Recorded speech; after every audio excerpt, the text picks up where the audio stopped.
Mickelson didn't even consider lowering the bat off his shoulders there.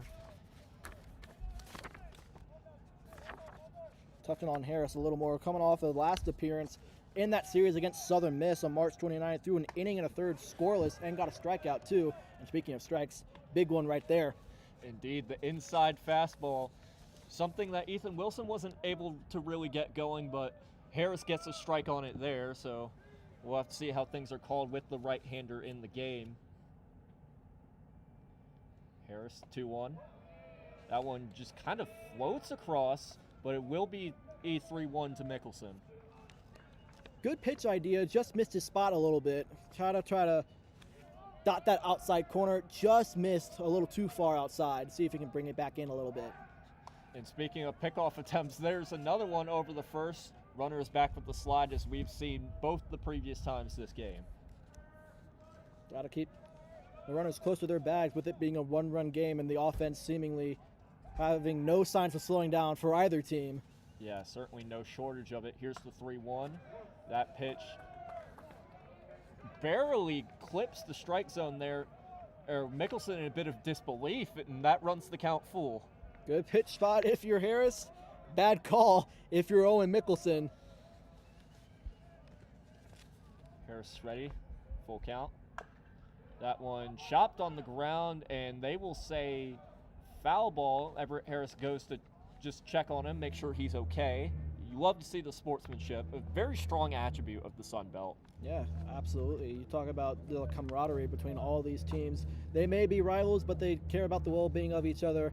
Looks like Everett Harris also got a new baseball in that exchange after that one was fouled off. Another thing to note here, with it being a full count, 2 outs, that runner over there on first, Patrick Gillen, will be running on the pitch no matter what happens here, so keep an eye out for that. Indeed. Harris will do the payoff pitch again. That one down and away, and that is strike 3 to Mickelson to retire the side. So only 1 run given up here in the top of the 4th inning. Apologies. We'll head to the bottom of the 4th now after this quick break.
And welcome in, ladies and gentlemen. It's still Colin Ward on the mound as we enter the bottom of the 4th.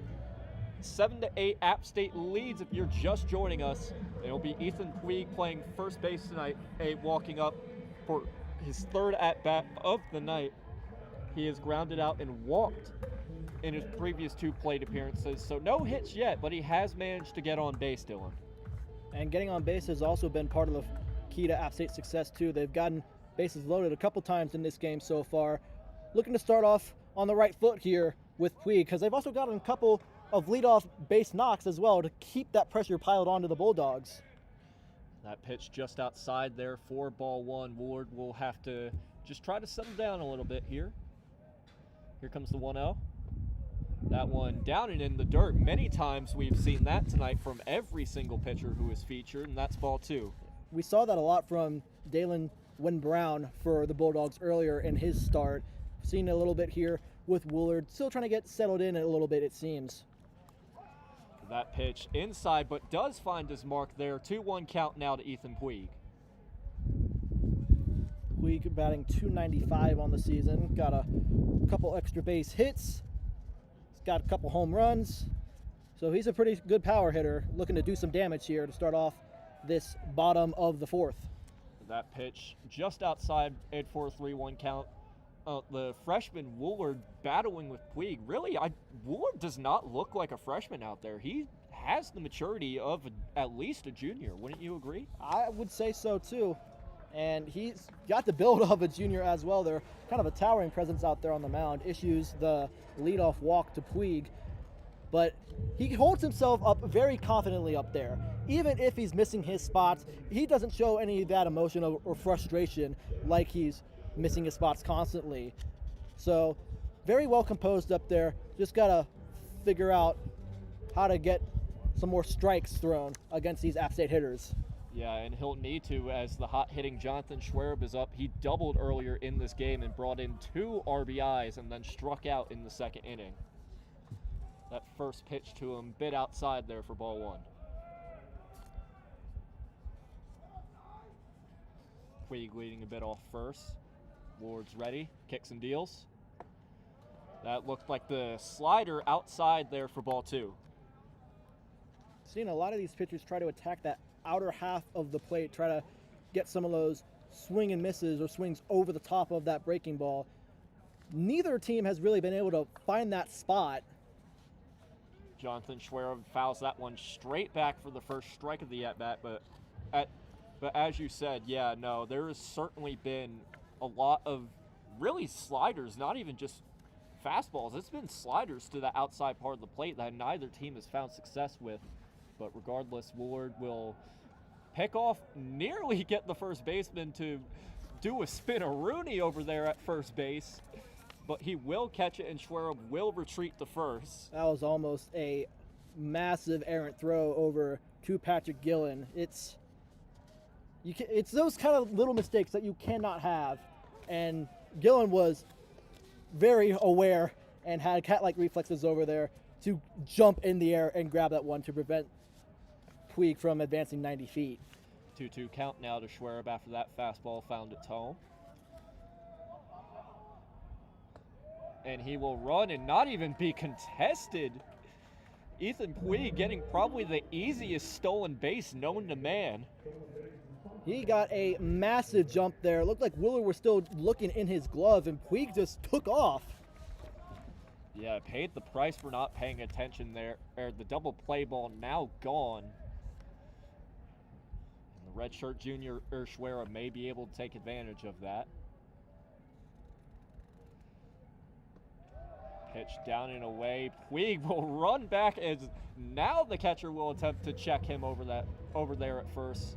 Mickelson not seeming too happy that he was unable to get him, but I really don't think he had a chance at getting him there, Dylan. He didn't. He wasn't too far off the bag, Puig. And besides, it was a big full count walk. It's not like he was going to go anywhere regardless.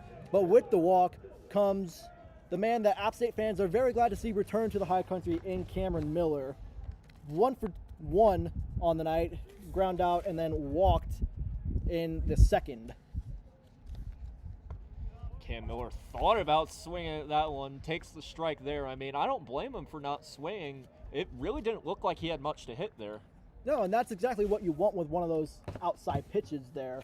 The outside slider, you're looking to get a weak ground ball if you're looking to make contact. So good awareness there by Miller to lay off that, try to look for a better pitch. Yeah, and I think that was a better pitch there, a bit of a missed opportunity. A fastball right down the red carpet, and it's strike 2 to Cam Miller. He's got to try to find a little bit more of his patience that he had last season. Been looking to do damage a little too often in his return. Look down the first base umpire will say he did not swing, and it's a 1-2 count to the power hitter. And what I mean by looking to do damage too often is he likes to take very big swings, Cam Miller does. He's a known power hitter. He will often swing out of his shoes, but right now he's got 2 runners on and a big gap on the right side of the infield. Just got to put something in right field, and that scores a run. And he will hit it down the other baseline foul, and we'll keep it at 1-2. There's that big swing I was just talking about. He's trying to hit it 500 feet into the left field trees when there's a huge gap over on the right side of that infield. You got the second baseman over there for the Bulldogs, Zeb Swingham, playing pretty much right behind the bag. So if he just goes the opposite way with the sharply hit ground ball, that's scoring a run. We'll have to see what he does here as Woolard deals the 1-2. That one chopped weakly over to third base, and Miller will leg out the throw.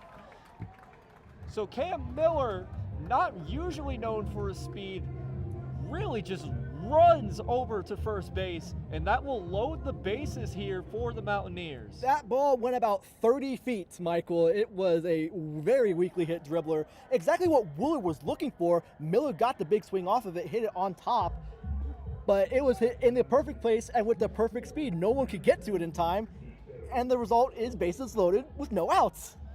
Yeah, perhaps Lady Luck blessing the Mountaineers tonight as they'll go and talk to Ward, and seeing motion in the bullpen, that may be it for Woolard. Nico Soul stepping out of the batter's box, and indeed we will have a pitching change. We'll have more on who that is right after this break. You're listening on 90.5 WASU YouTube.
And welcome back to Jim Betty Smith Stadium. It's the left-hander Nick Bruno taking over, the senior wearing number 31 for UNC Asheville. Interesting choice to come out of the bullpen with a lefty and to face Nico Soul, also a lefty batter, so left-on-left matchup here. But as far as Bruno goes, ERA of close to 11 on the season, so very interesting roll of the dice here by UNC Asheville. Hope to see if it pays off with the bases loaded and no outs for a well-known power hitter for the Mountaineers. Yeah, he has been cold as of late, Nico Soul, but first pitch to him high and above the Yosef logo on the jerseys, and that's ball one. Soul has 5 home runs and 6 doubles on the season, most of that coming in the early portions of this young season. But if there's any time to break out of this slump, it's now with the bases loaded and no outs. That fastball in there, Nico Soul thought about swinging it, but decided not to go for it. 1-1 count to the true freshman. Out of Marvin Ridge High School, Nico Soul, 2 of our very own in Nick Norrid and Adam Persico from there. That one fouled high and off to the left field side, and that's strike 2. That'll find some of the crickets out there in the trees for sure. Yeah. We talked about the squirrels. Maybe the crickets are up to play a bit of baseball as well. Probably a little diamond out there in the woods that we'll find eventually. Bruno set, 1-2. Nearly got him in the leg there. Shortstop bobbles with it. They'll call him out at second. but a run will score. Runners will be on the corners. We'll have to see if Kermit Smith decides to challenge this one, but regardless, a run will score and extend the lead for the Mountaineers. Doesn't look like Smith will challenge it. Miller running to second is already well into the dugout. I thought he had it beat for just a second, but he must have gotten out by just half a step. That could have been a double play. It would have been tough because it was really far back on that infield turf, but that had the makings of a double play. Shortstop bobbled it, only got out at second. Yeah, I feel they were lucky to get even one there, but regardless, Bruno will deal the 0-0. That one hit down the third base line. That'll be thrown over the first. It'll pull the first baseman off the bag. Another run will score, and that makes the game 7-9 in the favor of the Mountaineers. Mountaineers not doing a lot of damage with their bats, so they're just putting the ball in the right places. Again, another tough opportunity there for the Bulldogs defense. That third baseman, Tyler Parks, had to make the long throw across his body, could not make it accurately, pulled the first baseman over there in Patrick Gillen off the bag, allowed another run to score. App State now in double figures for runs. It's 10-7. Infield shifted slightly to the right here to great 8 Jake Muma, and that pitch just outside for ball one. I've been really surprised that App State hasn't had a whole lot of extra base power. We saw a couple extra base hits, mostly by Muma in this game so far, each time he's been up. And that one will not be another one, as that one is fouled high and into the left field stands there for strike one. We've seen, as we mentioned, a lot of extra base hits, particularly, not a lot of extra base hits, but some from Muma. The rest of the team has been mostly dink and dunk. They've been hitting the ball in the perfect spots and legging it out with their speed, which is a component of the game you don't normally associate with App State baseball. They're normally a very power-heavy, power-hitting team, and tonight they're hitting the ball in all the right spots and getting stolen bases, going to the extra bag, capitalizing on the mistakes by this Bulldogs defense, and it's paying off. Muma had to duck from that last pitch, now 2-1 to him. And that one hit right down the middle, and another run will come around. Third base coach is definitely giving that arm a workout with how many runners he's signaling to come home. It is now 7-10 for the Mountaineers. Jake Muma, have yourself a night.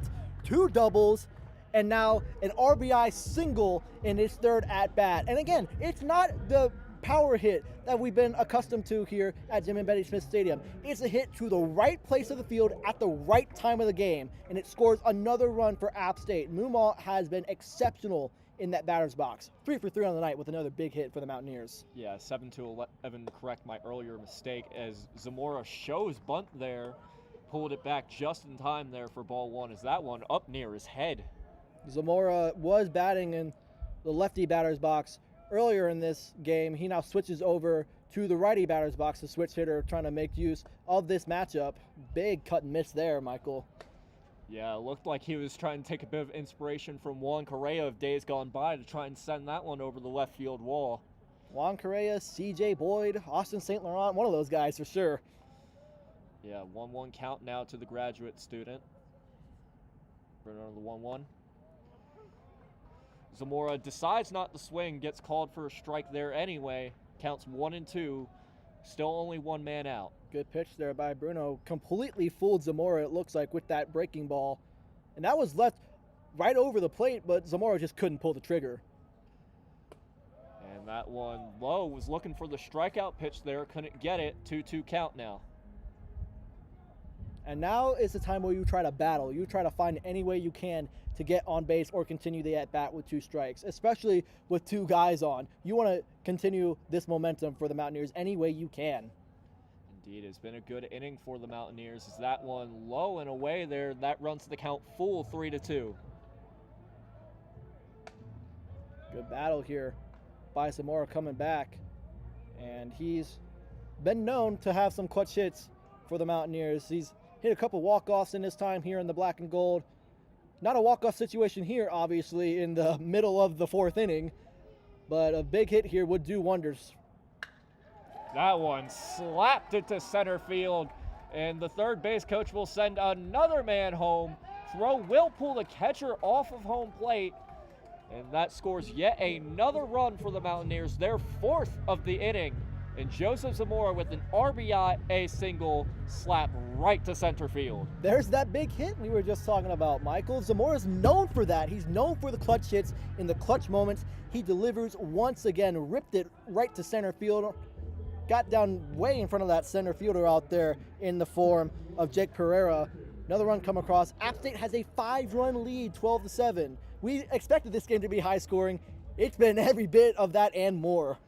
Yeah, no doubt about it. It's Charlie Evans, the senior outfielder, coming to battle the senior in Nick Bruno. We'll see what happens now as that one hits against the plate, but nothing doing there, and that's ball 1. Bruno just having to settle back down now. 2 runners on, 1 in scoring position, 1 man away. 7-12 here in the bottom of the 4th inning, a very long bottom of the 4th if you are just joining us. And that one bounces up to the plate by Mickelson, and that is strike one, my apologies.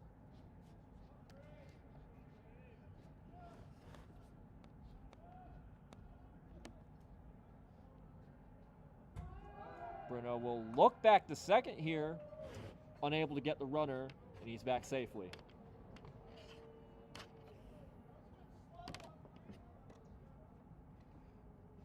Bruno already up to 11 pitches coming into this at-bat.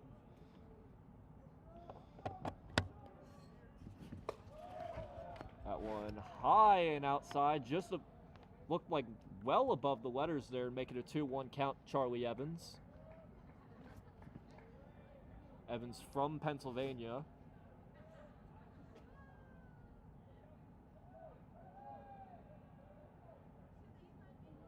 Bruno, 2-1 count now. And looked like just a pitch on the lower part of the plate there. Was unable to get the call. It's 3-1. Good plate discipline here from Evans, and he's been known to have good discipline for this team. It may only say on the stat sheet that he has 5 walks, but there's that good discipline again. Make it 6. Yeah, Charlie Evans just collecting another walk here to load the bases. I mean, we've seen this plenty of times tonight from both teams. As you mentioned earlier, very high-scoring game. Already 19 runs scratched across, and plenty time for more. As Riley Luft coming up to bat now, he walked in the first inning, had a 2 RBI double in the second, and then grounded out in the third. And if you get another big hit here, you got to think about potentially run rule territory coming into this game. App State leading by 5. If you get a couple more big hits here with 1 out, you could potentially be up by as many as 8, 9, 10 runs going into the 5th. Yeah, we have seen many big deficits at both taking them and being against them. There is action in the bullpen for UNC Asheville. Nick Bruno will just have to settle down here with the bases loaded and only 1 man gone. He's set. Here comes the pitch. That one right down Broadway there for strike 1. That one got to take a walk down the Hall of Fame, if you will. 0-1 count to the sophomore outfielder. That one chopped along the ground here. This could get UNC Asheville out of the inning. It will not, as Gillen loses it at first base. 2 runs will score, and the third one will stop at third base. 2 runners in scoring position now with only 1 away. 7-14 game. Dylan, this is getting ugly. This is getting ugly for the Bulldogs for sure. Parks had an opportunity to make the play at second, thought better about it because it was too slow to really turn 2 in his mind. So he honestly really only had the 1 play, even though he looked at second base. The only play he could make was at first, but it was a bad throw. Drew Gillen off the bag, allowed 2 runs to score just like that. Yeah, and a costly mistake for the Bulldogs. 7-run game now. Still only 1 man out with 2 on, both in scoring position. And that brings up Ethan Puig.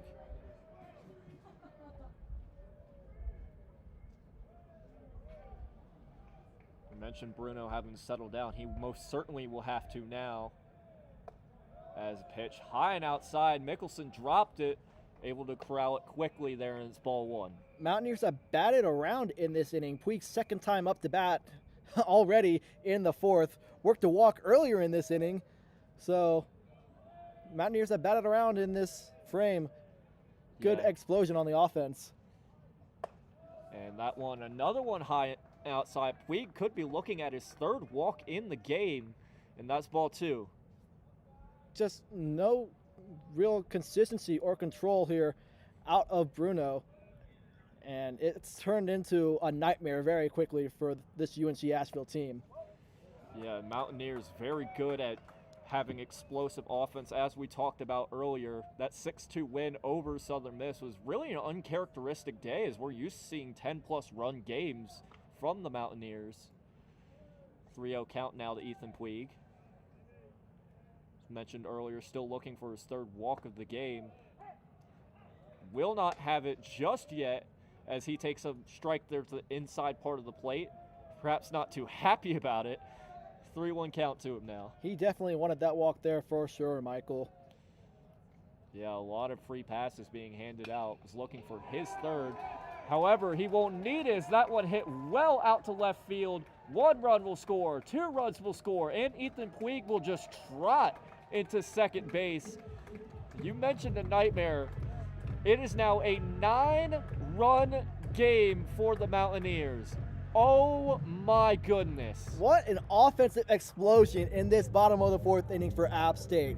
Make that at least half a dozen runs in this inning for the Mountaineers. It was 7-6 going in. App State's plated now 10 in this inning, if I've done my math correctly. Yes, you have done your math correctly indeed. And just my, oh my, this is getting bad for UNC Asheville. And you look out into the bullpen, Michael, they're making a pitching change.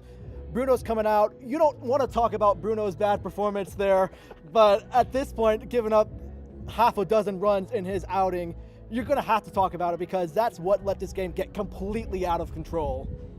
Yeah, no, I don't blame you at all, and I love the reference, Dylan, but all jokes aside, we'll be back after this.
And welcome back to Jim and Betty Smith Stadium. Umpire was giving some kind of signal over to the App State 8 dugout, so we'll have to see what happens with that. As Jonathan Schwerer is up to bat again here in the fourth inning. He drew a walk last time he was up, struck out in the second, and then had a 2 RBI double in the first inning. 0-0 count from Brandon Barna, new pitcher, 1-0 count. Yet another outside pitch to start the at-bat. And it's been a theme to try to start these guys all off with outside stuff, try to get weak contact. Mountaineers been able to lay off it. And we see yet another outside pitch. Surprised they're still going to it after so many walks. 2-0 count now to the redshirt junior. He's had injury troubles throughout his career, but has remained pretty healthy throughout this season, so that's been fantastic to see for Kermit Smith. Really showing what he can do as he takes another pitch there for ball 3.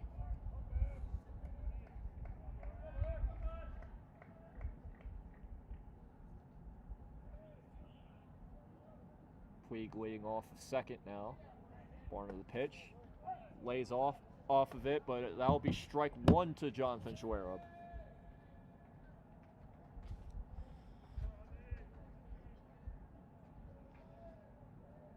Barner's ready, 3-1. No offer on that one, and Shepherrd will draw the walk here. That takes away the double play once again. Actually, no, my apologies. It does bring the double play into the equation. Runner on second, runner on first, and that will bring up Cameron Miller, who will no doubt be looking to get his season really underway, if you want to look at it in that manner. 9 RBIs on his season for the junior. As we mentioned before the rain delay, this being his first home game back from injury, having first come back in the Southern Miss series, where they claimed a big win over number 11 Southern Miss. Barna, another high slider, another high outside slider at that, and it's ball 1 once again. A little bit of deja vu here, Dylan. Yeah, for sure. It's just been the same formula for most of these batters, and it hasn't really worked, you can say. Might need a new concoction, as that one also outside for a 2-0 count.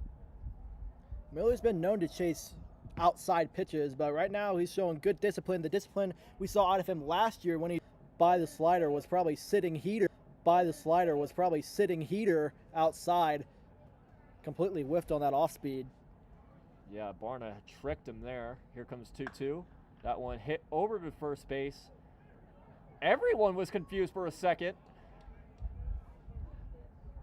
That's gonna be an out, Michael. The reason why is, even though the ball started off going in foul territory, it spun back fair down that first baseline.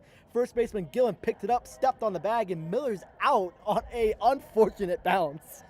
Yeah, I mean, we say it all the time here, Dylan. You can't have an App State athletic event without a strange occurrence or a strange rule being brought into play. And one certainly was there, as Nico Soul back up to bat for the Mountaineers. I guess the silver lining in that is that it advanced both runners an extra 90 feet. So you've got 2 guys in scoring position for Soul up. And Soul will just chop that one over to second. An easy little toss over the first, and that will finally retire the side for the Bulldogs. But not before an insane 8 runs scratch across here in the 4th inning. Don't go anywhere. We'll be back for the top of the 5th.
And welcome back for more Mountaineer baseball.